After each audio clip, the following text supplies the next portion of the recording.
Artful arts channel பார்த்துட்டு இருக்க எல்லாருக்குமே வணக்கம். இந்த மாதிரி கார்ட்போர்ட் எடுத்துக்கோங்க. அந்த கார்ட்போர்டில் இந்த மாதிரி 1.5 சென்டிமீட்டருக்கு நம்ம ஹோல்ஸ் க்ரியேட் பண்ணி எடுத்து வச்சுக்கிறோம். டைமண்ட் ஷேப்க்கு நீங்கள் இந்த மாதிரி கார்ட்போர்டில் வரைஞ்சிக்கோங்க, சரியா? ஸோ நெக்ஸ்ட் இந்த மாதிரி ஹோல்ஸ் வந்து நான் அழகாக பெருசாக க்ரியேட் பண்ணிடுறேன். ஸோ நீங்களும் இதே மாதிரியே பெரிய ஹோலாக க்ரியேட் பண்ணி எடுத்து வச்சுக்கோங்க. அடுத்து நம்ம என்ன பண்ண போகிறோன்னா, இதை கட் பண்ணி எடுத்துக்க போகிறோம். இந்த டைமண்ட் ஷேப் எந்த விதத்துலேயும் பாதிப்படையாத வண்ணம் நம்ம அழகாக எல்லா பக்கமும் இதை வந்து சூப்பராக கட் பண்ணி எடுத்துடுறோம். எப்படி வெளிப்புறம் வந்து நம்ம கட் பண்ணி எடுத்தோமோ அதே மாதிரியே உள் பக்கமும் நம்ம இதை கட் பண்ணி எடுக்க போகிறோம். அதுக்காக லைட்டாக இந்த மாதிரி நம்ம இதை லைட்டாக டேர் பண்ணி அப்புறமா மொத்தமாக இதை மாதிரி ஃபுல்லாக நம்ம சிசர் யூஸ் பண்ணி கட் பண்ணி எடுத்துடலாம். ஸோ கொஞ்சம் கொஞ்சமாக நீங்கள் கட் பண்ணி எடுக்கும் போது இந்த ஷேப் அப்படின்றது கரெக்டாக உங்களுக்கு கிடச்சிடும். ஸோ நீட்டாக வந்து இதை நம்ம கட் பண்ணி எடுத்துட்டோம். இன்னொரு கார்ட்போர்டு இதே மாதிரியே நீங்கள் கட் பண்ணி ரெண்டாக ஒட்டி அதுக்கு மேலே நம்ம இதை ட்ரை பண்ணலாம். கொஞ்சம் ஸ்ட்ராங்காக உங்களுக்கு இருக்கும். ஸோ சிங்கிளாக இருக்கிறதுனால கார்ட்போர்டு வந்து கொஞ்சம் வளவலன்னு இருக்கிறதுக்கு வாய்ப்புகள் இருக்கு இல்லையா? ஒன்று திக்கு கார்ட்போர்டு எடுத்துக்கோங்க, இல்லைன்னா இந்த மாதிரி 2 கார்ட்போர்டு எடுத்து டைமண்ட் ஷேப் கட் பண்ணி இந்த மாதிரி ஹோல் க்ரியேட் பண்ணி ஒட்டி எடுத்து வச்சுக்கோங்க, சரியா? இப்போது இதில் என்ன பண்ண போகிறோன்னா, இந்த மாதிரி எம்ப்ராய்டரி த்ரெட் இல்லைனா உல்லன் த்ரெட் ரெண்டுத்தில் எது வேணாலும் எடுத்துகிட்டு ஜிக்ஸாக்காக வந்து ஃபுல்லாக நம்ம இதில் இந்த மாதிரி இந்த உல்லன் த்ரெட்டை ஃபுல்லாக நம்ம எடுத்துக்கிறோம். ஸோ இந்த மாதிரி மாற்றி மாற்றி அந்த ஹோல்ஸில் விட்டு நம்ம எடுத்துக்கிறோம். ஸோ தட் அந்த ஹோல்ஸ் எல்லாமே நீங்கள் பார்த்தீங்கன்னா ஈக்குவலாக வந்து க்ரியேட் பண்ணி எடுத்துக்கணும், ஓகேவா? ஸோ கம்ப்ளீட்டாக இது முடிச்சதுக்கப்புறமா நெக்ஸ்ட்டு நம்ம என்ன பண்ண போகிறோம் அப்படின்னா, இந்த ஸ்பேஸ் இருக்கு இல்லையா, இதில் ஹாரிசான்டலாக ஜிக்ஸாக்காக ஒவ்வொரு த்ரெட்லேயும் நம்ம என்ன பண்ண போகிறோன்னா, இந்த எம்ப்ராய்டரி த்ரெட்டை இப்படி ஜிக்ஸாக்காக விட்டு எடுக்க போகிறோம். இப்படி விட்டு எடுக்கிறதுனால நமக்கு எப்படி இருக்கும்னா, இது வந்து ஒரு அழகாக வந்து நமக்கு ஒரு கிளாத் டைப்புக்கு வந்து ஃபார்ம் ஆக போகுது. ஸோ எப்படின்றத பாருங்கள். ஸோ கொஞ்சம் கொஞ்சமாக வந்து இதை ஜிக்ஸாக்காக மாற்றி அடுத்து இந்த 4th லைன்லேருந்து நம்ம அழகாக ஜிக்ஸாக்காக அப்படி இந்த நூலை வந்து உள்ளே விட்டு இந்த மாதிரி நம்ம எடுக்கிறோம். இப்படி எடுக்கிறதுனால நெசவுக்கு இந்த பட்டு துணியெல்லாம் நெய்யறதுக்கு நெசவு துணி பண்ணுவாங்க இல்லையா? ஸோ அந்த மாதிரி நெசவு தொழில் பண்ணுற மாதிரி இது இருக்கும் கிட்டத்தட்ட. ஸோ இந்த ஃபார்முலா தான் அதுவும்.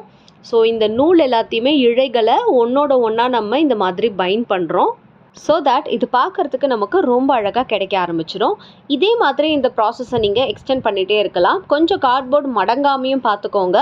அதே சமயம் சீப்பு மாதிரி வச்சுட்டு இதில் லைட்டாக நீங்கள் கொஞ்சம் அழுத்தி விட்டிங்கன்னா உங்களுக்கு இன்னும் கொஞ்சம் ஈஸியாக இந்த வேலை முடிஞ்சிடும். ஸோ தட் உங்களுக்கு அழகாக இது கீழே அப்படியே வந்து ஃபார்ம் ஆகிட்டே வரும், சரியா? ஸோ கொஞ்சம் பண்ணும்போது கொஞ்சம் ப்ராசஸ் கொஞ்சம் ஸ்லோவாக இருக்கும். பட் உங்களுக்கு ரொம்ப எப்படி சொல்கிறது, போர் அடிக்கிற டைமில் நீங்கள் பண்ணிங்கன்னா இது ரொம்ப ஜாலியாக இருக்கும் உங்களுக்கு. ஸோ டைம் எப்படி போகுதுன்னே தெரியாது, அந்தளவுக்கு சூப்பராக ஒரு கேம் விளையாடுற மாதிரி இருக்கும் இது.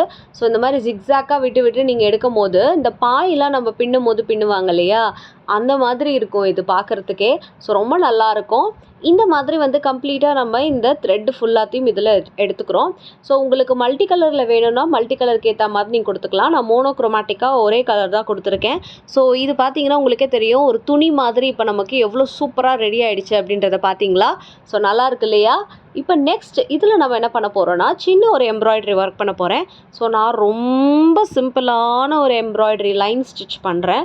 ஸோ லைன் ஸ்டிச்சே கொஞ்சம் விட்டு இதிலே பண்ணுறேன். பார்த்தீங்கன்னா நான் சொன்ன மாதிரி ஒரு ஹேண்ட் கர்ச்சீஃப் எப்படியோ அந்த மாதிரி இதில் உங்களுக்கு ஈஸியாக எம்ப்ராய்டரி நீங்கள் பண்ணுற அளவுக்கு ரொம்ப சுலபமாக இது வந்து உங்களுக்கு ரெடியாக இருக்கும், ஒரு துணி மாதிரியே.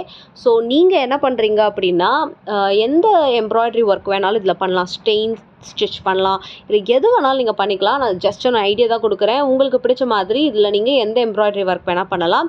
ஃபஸ்ட்டு ஒரு ஸ்டெம் மாதிரி கொடுத்து அதுக்கப்புறமா லீஃப் மாதிரி கொடுத்துட்றேன்.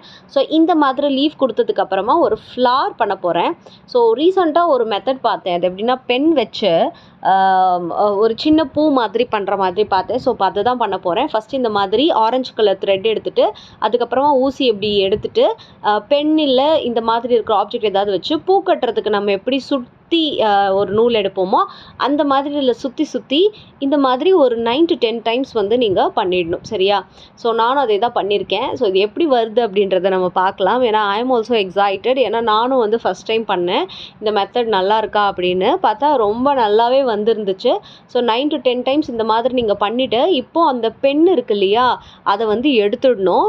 எடுக்கும் போது உள்ளே உங்களுக்கு ஊசி வச்சு தானே வச்சோம். இப்போ அந்த ஊசியை வந்து இப்படி இழுத்திங்கன்னா ரொம்ப அழகாக ஒரு ஃப்ளார் மாதிரி நமக்கு சூப்பராக வந்து கிடச்சிடும். ஸோ ரொம்ப க்யூட்டாக இது வந்து ரெடி ஆகிடுச்சு. இந்த மாதிரி நீங்கள் ஒரு 4-5 தடவை பண்ணிங்கன்னா ஒரு கம்ப்ளீட் பெரிய ஃப்ளார் மாதிரி கிடைக்கும். நான் ஆனால் அது சிம்பிளாக இப்படியே விட்டுடுறேன். ஸோ இது பண்ணி இப்போ முடிச்சாச்சு. ரொம்ப அழகாக இது நமக்கு ரெடி ஆகிடுச்சு. நீங்கள் எந்த எம்ப்ராய்டரி ஒர்க் வேணாலும் இதில் பண்ணிக்கோங்க. பேக் சைடு அப்படியே திருப்பிட்டு இதில் ஃபெவிபாண்ட் இப்படியே அப்ளை பண்ணிவிடுங்க. ஸோ 4 பக்கமும் ஃபெவிபாண்டை இந்த மாதிரி வந்து இதில் அப்ளை பண்ணிவிடுங்க. அப்ளை பண்ணதுக்கு அப்புறமா கொஞ்சம் ஒரு 7 to 10 மினிட்ஸ் காஞ்சதுக்கு அப்புறமா இந்த 2 கார்ட்போர்டையும் இப்படி ஒட்டிடுங்க.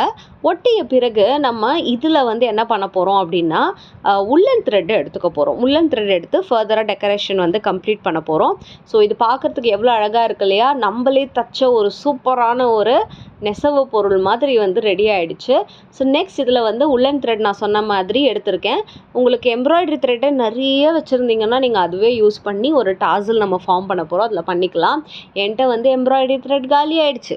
அதனால் நான் இந்த மாதிரி ஒரு உள்ளன் த்ரெட்டை எடுத்துகிட்டு அதை வந்து இப்படி நம்ம ஒரு 60 டைம்ஸ் இல்லைனா 30 டைம்ஸ்க்கு இந்த மாதிரி ஃபுல்லாக வந்து கம்ப்ளீட்டாக ஒரு ஆப்ஜெக்ட் எடுத்து அது மேலே சுற்றிடலாம். நீங்கள் எந்த ஆப்ஜெக்ட் எடுக்கிறீங்களோ அது கொஞ்சம் பட்டையாக இருக்கிற மாதிரி இருக்கட்டும். ஸோ தட் நமக்கு சைஸ் டிஃபர் ஆகும். ஸோ இந்த மாதிரி நம்ம டாசல் ப்ரிப்பேர் பண்ணுறதுக்கு ஒரு பக்கம் மட்டும் பிடிச்சிட்டு அதில் இந்த மாதிரி த்ரெட்டை வந்து நீங்கள் சுற்றி இந்த மாதிரி கொடுத்து ஒரு வாட்டி இப்படி டஃப்பாக அப்படியே வந்து கொஞ்சம் நாட் போட்டுட்டிங்கன்னா நமக்கு அந்த டாசலோட ப்ராசஸ் அப்படின்றது முடிஞ்சிடும். இப்போ பேலன்ஸ் இருக்கிற கீழே போர்ஷனில் நீங்கள் அழகாக சிசர் யூஸ் பண்ணி இந்த மாதிரி கட் பண்ணி விட்டுட்டிங்கன்னா நம்ம டாசல் அப்படின்றது க்யூட்டாக ரெடி ஆகிடும். இப்போ ஊசியும் நூலும் எடுத்துக்கோங்க. எடுத்துகிட்டு இந்த மாதிரி இதோட சென்டரில் அந்த ஊசியை விட்டு நம்ம ப்ரிப்பேர் பண்ணி வச்சுருக்க இந்த டைமண்ட் ஷேப் இருக்கு இல்லையா, சூயிங் அதை தச்சு வச்சுருக்கோம் இல்லையா, அதை வந்து நம்ம என்ன பண்ணுறோம்னா இதோட சேர்த்து இப்படி அழகாக கீழே அட்டாச் பண்ணிட்டோம்னா ரொம்ப அழகான ஒரு ஹேங்கிங் மாதிரி இது ரெடி ஆகிடும். அப்படி வந்து நம்ம கூட இதுக்கு க்யூட்டான ஒரு டெக்கரேஷன் கொடுக்க போகிறோம். ஸோ அதுதான் ரொம்ப இம்பார்ட்டன்ட். இதோட பியூட்டியே அப்படியே டபுளாக என்ஹான்ஸ் பண்ணி கொடுக்க போகுது. அதுக்கு நம்ம என்ன பண்ண போகிறோம் அப்படின்னா ஃபஸ்ட்டு ஃபெவிபாண்ட் எடுத்துகிட்டு இந்த மாதிரி 4 பக்கமும் அந்த ஃபெவிபாண்டை அப்படி அப்ளை பண்ணிவிடுங்க. ப்ளவுஸ் ஒர்க்குக்கெலாம் நம்ம யூஸ் பண்ணுற ஜரி இருக்கு இல்லையா, இந்த கோல்டன் ஜரி இல்லைனா உங்ககிட்ட எந்த ஜரி இருக்கோ அதை எடுத்துக்கோங்க. அது எடுத்துகிட்டு 4 பக்கமும் இந்த மாதிரி இந்த ஃபெவிபாண்ட் இருக்கிற இடத்துல அப்ளை பண்ணிவிட்டு ஒட்டிடுங்க. ஸோ இந்த மாதிரி நீங்கள் இந்த 4 பக்கமும் இதை ஒட்டிட்டிங்கன்னா உங்களுக்கு இந்த மாதிரி பார்க்கறதுக்கு ரொம்பவே அழகாக க்யூட்டாக கிடச்சிரும். கீழே உங்களுக்கான அந்த ஹேங்கிங் இருக்கும். இப்போ நான் என்ன பண்ண போகிறேன்னா கம் எடுத்துகிட்டு இன்னொரு டாசலையும் இதில் வந்து இந்த மாதிரி அட்டாச் பண்ண போகிறேன். ஸோ இது ரெண்டுத்தையுமே இதில் அட்டாச் பண்ணிட்டதுக்கு அப்புறமா நம்ம என்ன பண்ண போகிறோன்னா இதில் வந்து இந்த மாதிரி குந்தன் ஸ்டோன்ஸ் வந்து நான் ஒட்ட போகிறேன். நான் க்ரீன் கலர் எடுத்திருக்கேன். உங்களுக்கு எந்த குந்தன் ஸ்டோன் வேணுமோ அதை வந்து அழகாக இந்த மாதிரி கம் அப்ளை பண்ணிவிட்டு ஃபேப்ரிக் க்ளூ இல்லைனா நார்மல் ஃபெவிகாலே போதும், அதை அப்ளை பண்ணிவிட்டு இந்த குந்தன் ஸ்டோனை ஃபுல்லாக நீங்கள் இந்த மாதிரி க்யூட்டாக நீங்கள் அப்ளை பண்ணி காய வச்சு எடுத்துக்கோங்க. இதெல்லாம் காயிற டைமில் நீங்கள் என்ன பண்ணணும்னா ஒன்று ஒரு ஹேங்கிங் மாதிரி நூல் வந்து இதுக்கு மேலே வந்து கட்டணும். இல்லை அப்படின்னா டபுள் டேப் யூஸ் பண்ணி வாலில் ஸ்டிக் பண்ணிடணும். இது ரெண்டுத்தில் எதை வேணாலும் பண்ணலாம். நான் 2வது தான் பண்ண போகிறேன். ஸோ இப்போ இந்த ஸ்டோன்ஸ் எல்லாத்தையுமே இதில் நான் ஒட்டினதுக்கப்புறமா இதை அப்படியே நம்ம பேக் சைடில் திருப்பிட்டு டபுள் டேப் வந்து யூஸ் பண்ண போகிறேன். நானோ டேப் வந்து யூஸ் பண்ணியிருக்கேன். நீங்கள் எந்த டபுள் டேப் வேணாலும் யூஸ் பண்ணலாம். இல்லைனா வந்து த்ரெட் யூஸ் பண்ணி வால் ஹேங்கிங் மாதிரி க்யூட்டாக அழகாக இந்த மாதிரி ரெடி பண்ணி வச்சுக்கலாம். ஸோ ஃபெஸ்டிவல் டைம் தீபாவளி டைம்லலாம் நீங்கள் வால் ஹேங்கிங் பண்ணணும் அப்படின்னா இந்த மெத்தட் உங்களுக்கு ரொம்பவே யூஸ்ஃபுல்லாக இருக்கும். ட்ரை பண்ணி பாருங்கள், ரொம்ப க்யூட்டாக இருக்கும். ஸோ இன்னும் வந்து நீங்கள் நிறைய ஆர்ட் அண்ட் கிராஃப்ட்லாம் பார்க்கணுன்னா நம்ம ஆர்ட்ஃபுல் ஆர்ட்ஸ் சேனலை சப்ஸ்கிரைப் பண்ணி வச்சுக்கோங்க. இந்த வீடியோ உங்கள் எல்லாருக்கும் பிடிச்சிருக்கும்னு நினைக்கிறேன். பிடிச்சிருந்தா மறக்காமல் இந்த வீடியோவை எனக்காக லைக் பண்ணி என்னை என்கரேஜ் பண்ணுங்கள். கூடவே நம்ம ஆர்ட்ஃபுல் ஆர்ட்ஸ் சேனலையும் சப்ஸ்கிரைப் பண்ணி இன்னும் நிறைய சூப்பரான வீடியோ பார்க்கலாம். அடுத்த வீடியோவில் சந்திக்கிறேன். Tata and bye by.